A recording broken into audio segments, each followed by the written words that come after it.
sunrise. It's Tuesday, January 12th, and this is your coffee break on the HAN Network. I'm Kate Czaplinski, bringing you the day's latest local news. Rob Adams joins us later to tell you what you can expect this afternoon as far as snowfall. He'll also have the latest high school sports news. And of course, Donald Ang joins us later to take a look back on this day in history. But first, Shelton police have released a photo of a man who broke into a convenience store early Saturday, January 9th. Surveillance cameras captured images of a burglary at the Monsmart at 198 Leavenworth Road in Shelton around 12:30 in the morning on January 9th.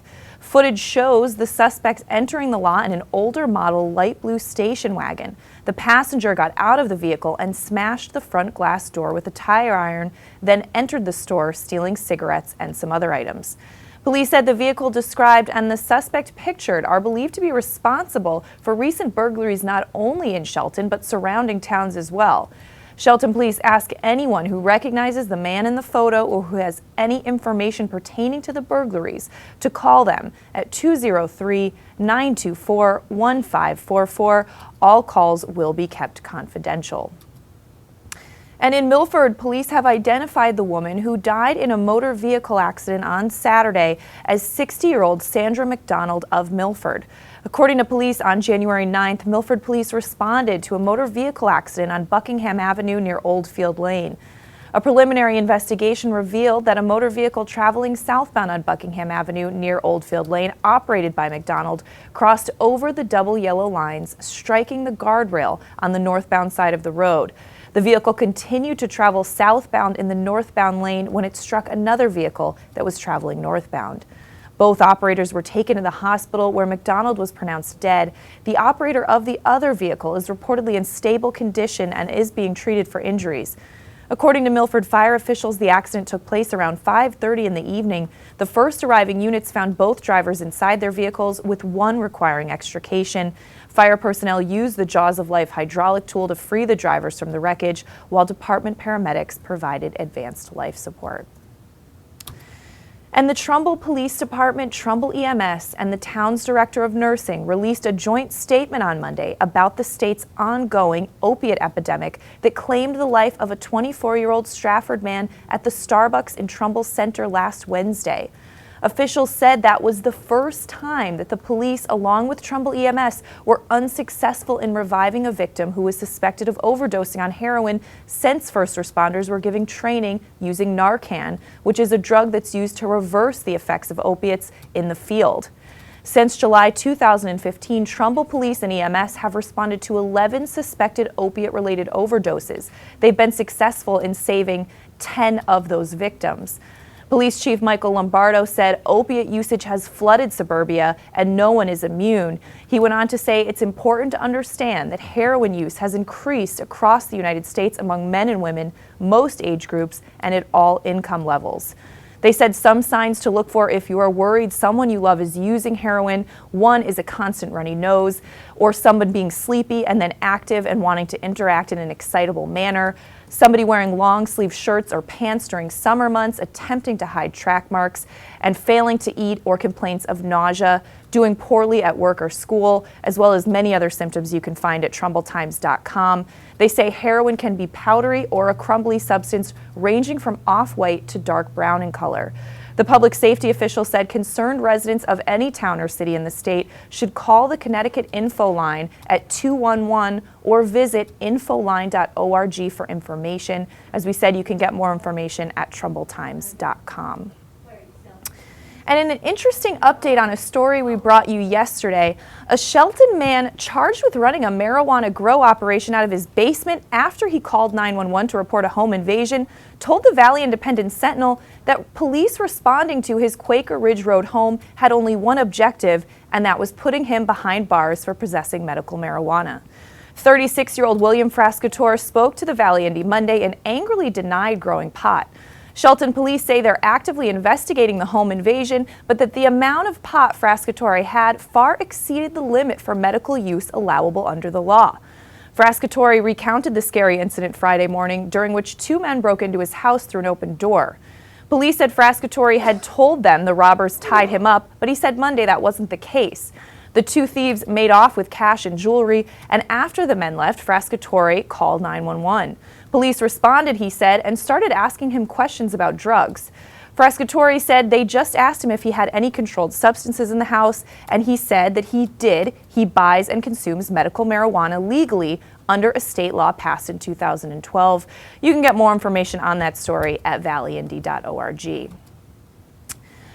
And Darien police arrested a Mount Vernon, New York resident for possession of marijuana with intent to sell on January 10th after an officer saw a Honda pull up in front of Panera Bread on the Post Road just before midnight, stayed in the parked car for a few minutes before one of the passengers was let into the front of Panera. After the first passenger was let inside, another got out of the car and opened the trunk for an unknown item before getting back in. A Darien police car then drove by the vehicle, at which time the driver of the Honda turned on the headlights and began traveling towards I-95. The officer watching the car allegedly saw the driver travel through a red light on the Post Road, leading to the traffic stop. As the officer spoke to the driver, 24-year-old Mount Vernon resident, he detected the odor of marijuana coming from the vehicle and asked the three occupants if they were in possession of the substance. While the driver said she was unaware of any marijuana in the car, one of the suspects, 25-year-old David Lewis, allegedly admitting to having some of the drug on him. The other passenger then admitted to having a backpack containing marijuana in the trunk. Lewis was found to have 1.4 grams of marijuana on his person, while the backpack was said to contain 1.8 ounces. The marijuana in the back had been separated into more than a dozen smaller bags. The unidentified passenger allegedly said, quote, he couldn't go down for this, at which point he said the bag actually belonged to Lewis. Lewis admitted to ownership of the bag and was arrested for possession and possession with intent to sell marijuana. During the booking process, Lewis told police he and his friends had intended to sell a few of the bags at a party in Westchester. The group had been dropping off a friend at work at Panera before going to the party. All right, we're going to throw it over to Rob Adams now for a look at today's weather. Rob? All right, Kate. Well, here we go. Now, don't panic. Not supposed to be too bad.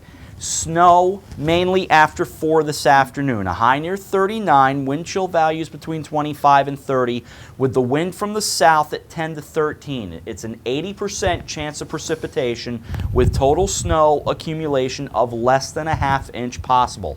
We move to tonight, snow showers likely, mainly before 9 o'clock. Cloudy, then gradually becoming partly cloudy, low 24. Wind chills between 15 and 20. West wind 10 to 15, gusts as high as 29. And again, only about a ½ inch possible. So in total, you're only looking at around an inch of snow. Now, I don't mean to minimize that. Obviously, we can do the analysis of it. Could be much worse, but only about an inch is what we're looking at. Chance of flurries before noon tomorrow, mostly sunny, high 30. Wind chill between 10 and 20.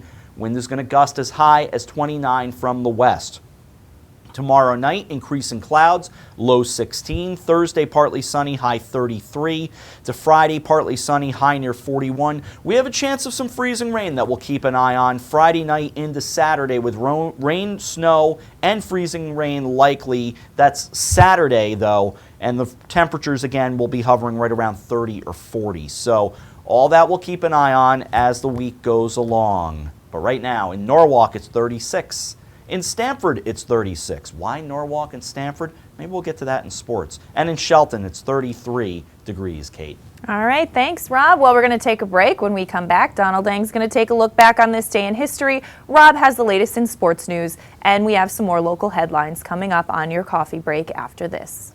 Had a sports injury that needs immediate care? Coastal Ortho Express Urgent Care gives you direct access to an orthopedic specialist quickly. Their highly trained orthopedic professionals expertly treat you without an appointment. Skiing, snowboard, or sports accident, sprain or fracture, Coastal Ortho Express can help. Coastal Ortho Express Urgent Care open Monday through Saturday in the iPark building at 761 Main Avenue in Norwalk. Call 203-845-2070 or coastalorthoexpress.com. Find them on Facebook at Coastal Ortho CT. Darien Sport Shop is a unique store because it's a family store. A busy mom can come in with kids in tow and find everything she needs for them, and even find a dress for herself for Saturday night. And if she's in a rush, she can simply go home and order it from us that night. We'll deliver it the next day. The Darien Sport Shop. We're pretty on the outside and amazing on the inside. Conveniently located with free and easy parking at 1127 Post Road, Darien, Connecticut. or shop us online at dariensport.com. Discover the Wilburton Inn in Manchester, Vermont, a 30-acre historic estate featuring a turn-of-the-century mansion with elegant inn guest rooms and 7 large private vacation homes, perfect for ski vacations and holiday celebrations. Special offer on select rooms and houses. Stay 2 nights, get the 3rd night free through Christmas Day. CNN has called the Wilburton one of the top 8 mansion hotels in America. Call 802-362-2500 or visit wilburtoninn.com for more information. Walter Stewart's Market in New Canaan is your local destination for the best of the holidays. Shop Stewart's for the freshest produce, certified prime rib roasts, magnolia wreaths, fresh baked pies, gingerbread houses, Christmas candies, and the season's best wine and craft brews right next door at Stewart's Spirits.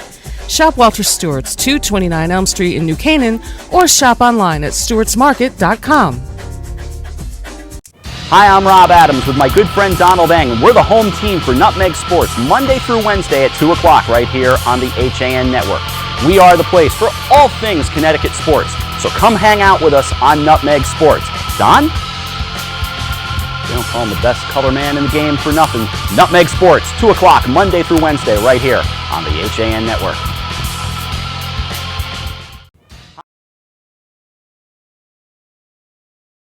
Coffee break on the HAN Network. I'm Kate Czaplinski, and Donald Eng is going to tell us what happened on this day in history. Don? Well, Kate, on this day, the country said hello to a lovable, ignorant, somewhat fearful bigot. But first we go to 1915.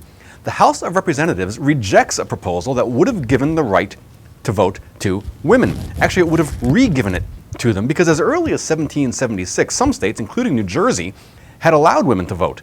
Those states gradually took away that right until by 1807, voting was a men-only thing. It would be 5 more years before women regained the right to vote.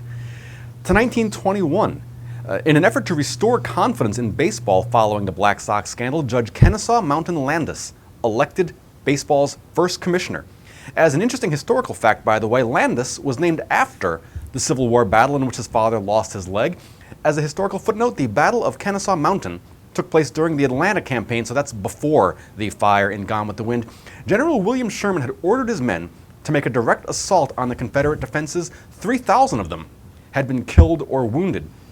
The next day, Sherman ordered another assault, citing his army's superior numbers compared to the defenders, but his generals refused.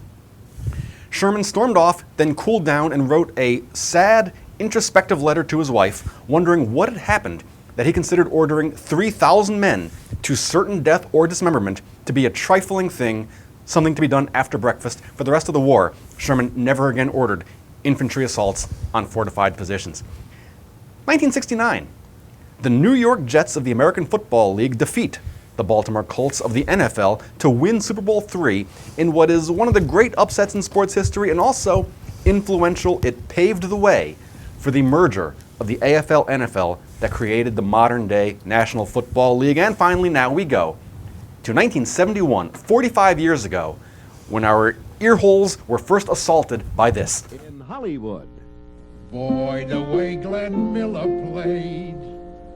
Songs that made the hit parade. Guys like us, we had it made. Those were the days. And you knew when you were there. Dance for girls and men were men. Mister, we could use a man like Herbert Hoover again. Didn't need no welfare state. Everybody pulled his weight. G.R.O. LaSalle and great. Those were the days.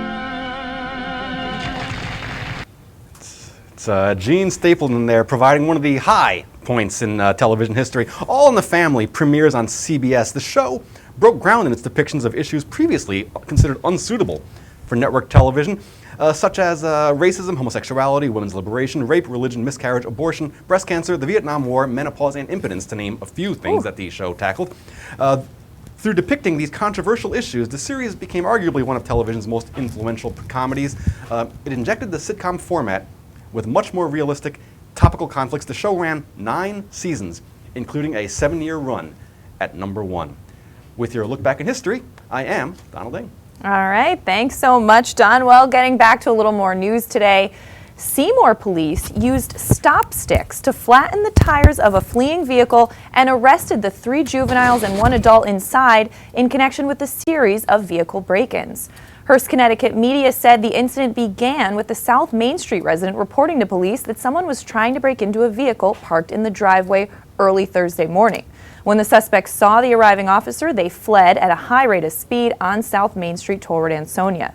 3 of the 4 suspects were arrested when their vehicle was disabled, and a 4th, a 16-year-old, fled on foot but was apprehended a short distance away. All 4 Bridgeport residents and the vehicle they were in had been reported stolen from there. The suspects were also wanted by Ansonia and Beacon Falls police for burglarizing vehicles. But all right, we're going to throw it back over to Rob Adams now, who's going to give us the latest in local sports. Rob? All right, Kate, I can't resist when it comes to the history segment with Don. I always love it. A couple of quickies out of it. Very few full tapes of that Jet Colt broadcast exist. And to that end, you're going to finally get a look at Super Bowl I if you really care about such things. Friday night, the NFL Network has come up with a video of and the radio broadcast of Super Bowl I. It's never been seen in its entirety, even though it was broadcast on 2 networks, NBC and CBS. And I actually have a copy from the first year of All in the Family. They put out a record album after that first year with bits from the show. I actually have a copy of that album. It was given to my dad, so you're talking 1971 or so. In any event, let us dive into sports. That's what we're here for. We start in girls ice hockey. The New Canaan Rams made the most of their final tune-up before a showdown with rival Darien, beating Fairfield 8-2 Monday night at the Darien ice rink. Catherine Granito just continues to be so good. Brooke Dean, Christina Marciano as well. They all scored 2 goals apiece in the win, which saw the Rams score 3 goals in each of the first 2 periods. This is Dave Stewart writing. New Canaan improved to 8-0 overall, 6-0 in the FCAC, jumping into sole possession of first place in the FCAC with 12 points. Darien 6-1 overall, 5-0 in league play, is now second with 10 points. The Blue Wave can forge another tie at the top of the standings with a win over Trumbull on Wednesday. Darien will also take on Greenwich on Friday, but Darien and New Canaan will meet Saturday in Darien before they clash again on January 29th. That game will be seen right here, live on the HAN network.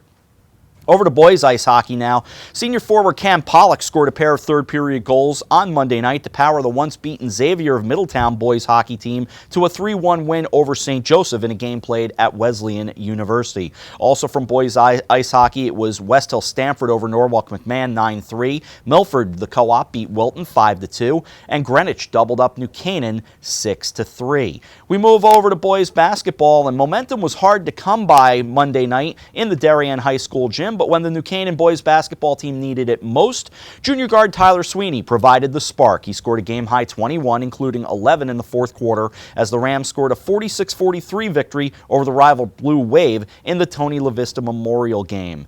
From girls basketball, girls were really hard, in girls basketball, points were really hard to come by last night as Darien beat New Canaan only 28-23.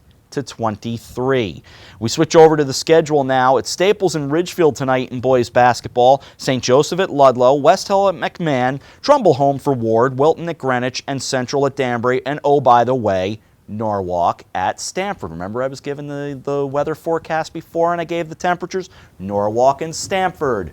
Right here on the HAN Network tonight, 7 o'clock. Jake Zimmer and I have the call for you. Girls basketball, McMahon at West Hill, Norwalk home for Stamford, Danbury at Central, Trinity Catholic is at Jonathan Law, Staples home for Ridgefield. It's Ludlow at St. Joseph, Trumbull at Ward, and Greenwich at Wilton. Darien and West Haven, there's a hockey game. We will keep our eye on it tonight with our basketball game tipping off at 7. Darien and West Haven will face off at 6:30. We will keep an eye on that game as best as we can, keep you updated. That's a good one in Division 1. From girls ice hockey, Stamford and Greenwich at 4:45 at the Hamel Rink, and you've got Ludlow and Wilton at Ward in gymnastics. Now, with all that said, our game broadcast schedule, it's kind of evolving right now. Some changes, some additions, a few things going on. So you want to check out HAN.network to see where we'll be and also to vote, of course, for the HANFCAC Athlete of the Week. Donald Eng and I have Nutmeg Sports for you at 2 o'clock this afternoon. And again, we'll have the broadcast of the basketball game tonight from Stamford High School. That's it with sports. I'm Rob Adams. Kate, back over to you. All right, thanks so much, Rob. Well, getting back to a little more of today's news.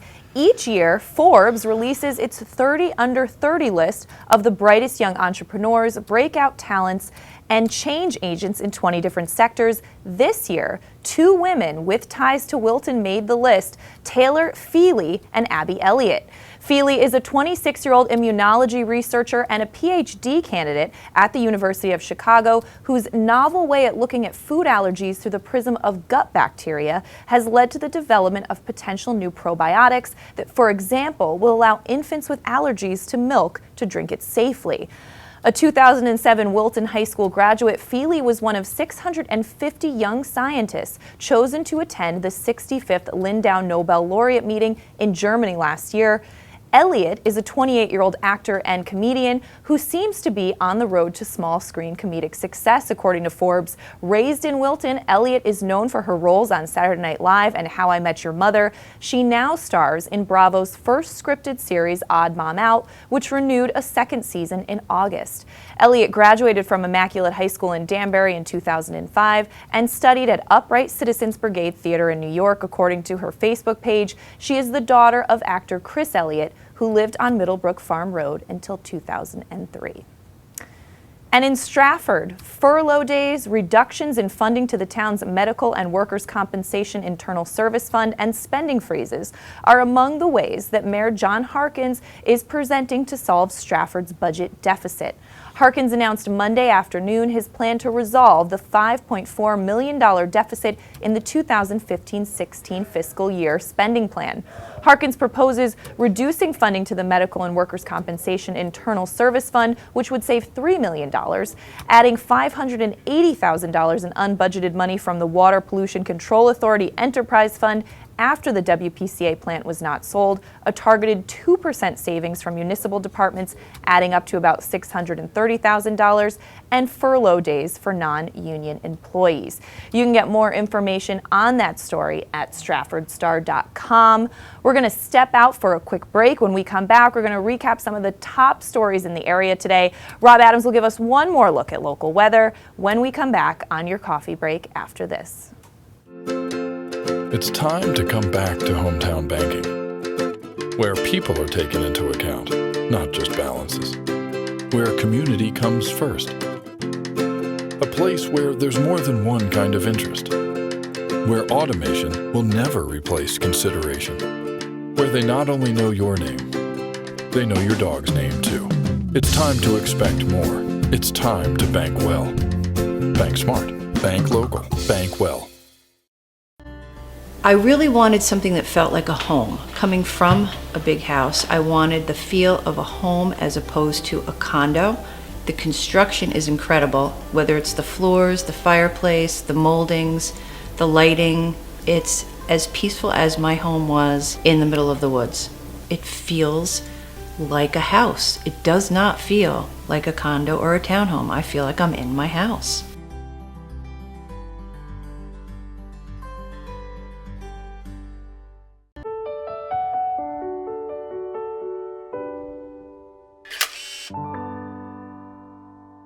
Find over 1,000 special stories at Hospital for Special Surgery. Go to hss.edu/backinthegame.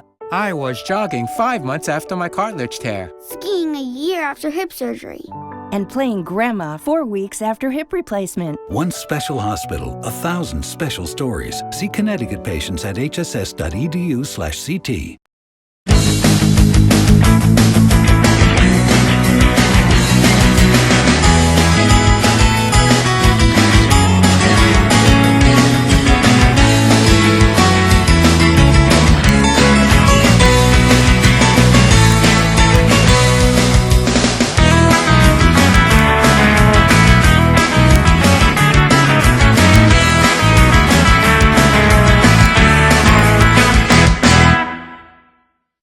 I'm John Kovach.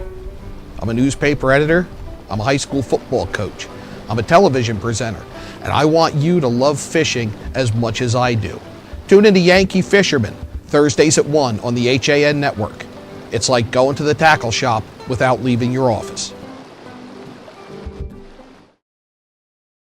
You are watching the HAN network, and you're not alone. Nearly 500,000 viewers enjoyed our broadcasts in the first 5 months. Advertise on the network that reaches Fairfield County, Connecticut's most engaged audience. Contact Jessica Murrin, Advertising Director, at 203-273-7312 or email jessica@han.network. And we're back on this Tuesday edition of your Coffee Break on the HAN Network. I'm Kate Czaplinski, recapping some of the top stories we're following today. Shelton police have released a photo of a man who broke into a convenience store early Saturday, January 9th. Surveillance cameras captured images of a burglary at the Montsmart at 198 Leavenworth Road in Shelton around 12:30 in the morning. Footage shows the suspects entering the lot in an older model light blue station wagon. The passenger got out of the vehicle and smashed the front glass door with a tire iron, then entered the store, stealing cigarettes and other items. Police said the vehicle described and the suspect pictured are believed to be responsible for recent burglaries not only in Shelton, but surrounding towns as well. Shelton police asked anyone who recognizes the man in the photo or who has information pertaining to the burglaries to call them at 203-924-1544. All calls will be kept confidential. And Milford police have identified the woman who died in a motor vehicle accident Saturday, January 9th as 60-year-old Sandra McDonald of Milford. According to police, Milford police responded to the accident on Buckingham Avenue near Old Field Lane. A preliminary investigation showed that the car operated by McDonald crossed over the double yellow lines, striking the guardrail on the northbound side of the road. The vehicle continued to travel southbound in the northbound lane when it struck another vehicle that was traveling the opposite way. Both operators were taken to the hospital where McDonald was pronounced dead. The operator of the other vehicle is in stable condition and is being treated for injuries, police said. According to Milford fire officials, the accident took place at about 5:30 in the evening. The first arriving units found both drivers inside their vehicles, with one requiring extrication. And the Trumbull Police Department, EMS, and the town's director of nursing released a joint statement Monday about the state's ongoing opiate epidemic that claimed the life of a 24-year-old Stratford man at the Starbucks in Trumbull last Wednesday. Officials said that was the first time that the police, along with EMS, were unsuccessful in reviving a victim who was suspected of overdosing on heroin since first responders were given training using Narcan, a drug that's used to reverse the effects of opiates in the field. Since July 2015, Trumbull Police and EMS have responded to 11 suspected opiate-related overdose cases. They've been successful in reviving the victims in 10 of those calls. Police Chief Michael Lombardo said opiate usage has flooded suburbia and no one is immune. Lombardo said it's important to understand that heroin use has increased across the United States among men and women, most age groups, and all income levels.